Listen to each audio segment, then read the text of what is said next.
Hello and welcome back to my channel, The Crafting Chemist. Today we're going to look at how to combine two pieces of material using the slip stitch method, both for one that's same and for ones that are two different widths. So we're going to start with the pieces that are the same width here. You are going to want to make sure that if it matters that you have your right sides facing toward each other, wrong sides facing out.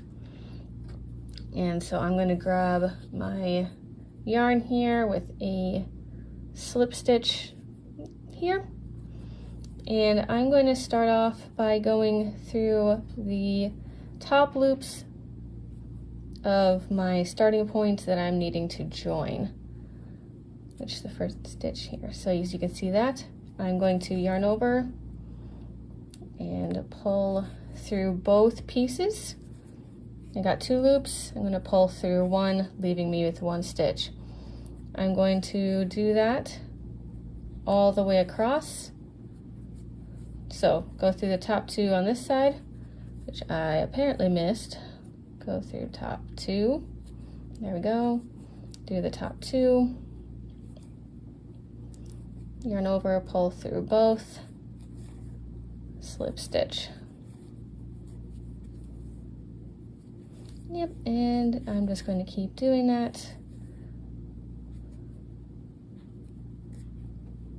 all the way across.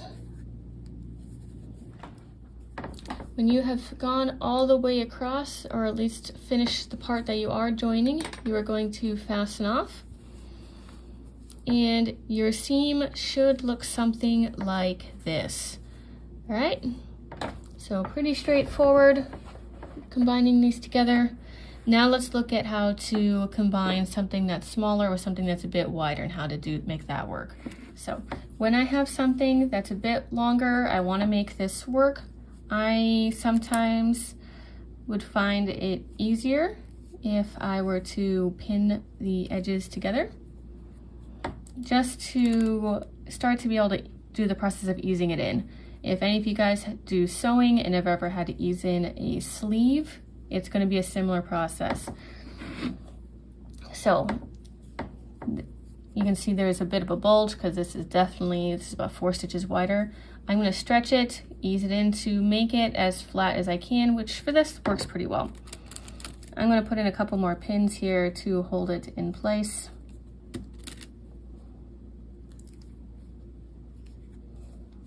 Like so, and I'll just remove them as necessary. So I'm going to do the same stitch here, but there are going to be times, once I get this started I'll show you. I'm going to take that out.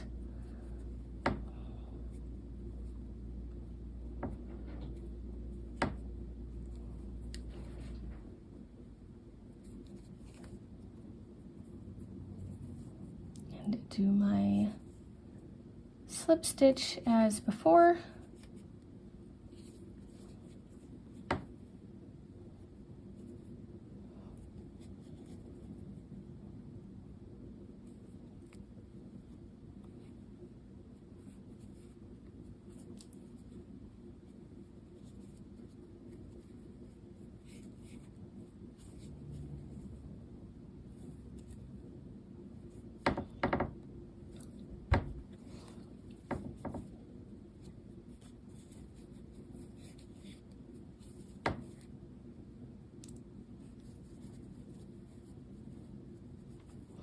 So as hopefully you can see here, it looks like we've got a couple stitches on this side per this one. So you can either do one of two things. You can either skip a stitch, which you run the risk of leaving an opening, or what I like to do is I'm going to go through the one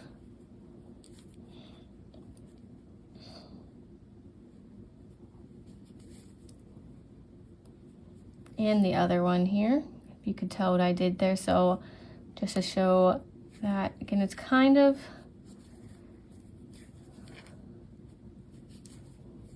there we go. So basically I incorporated both stitches into one. If you had done it from the other side, you would have basically done a decrease stitch.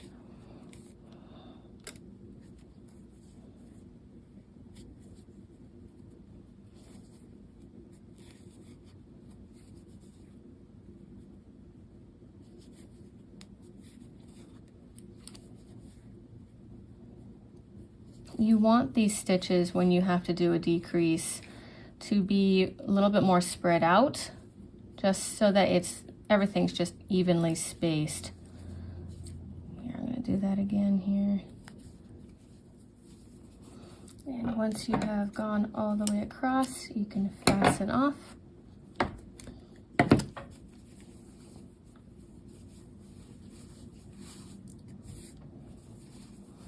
And you can see a little bit where those decrease stitches occurred. So it's not a foolproof method, but it does work.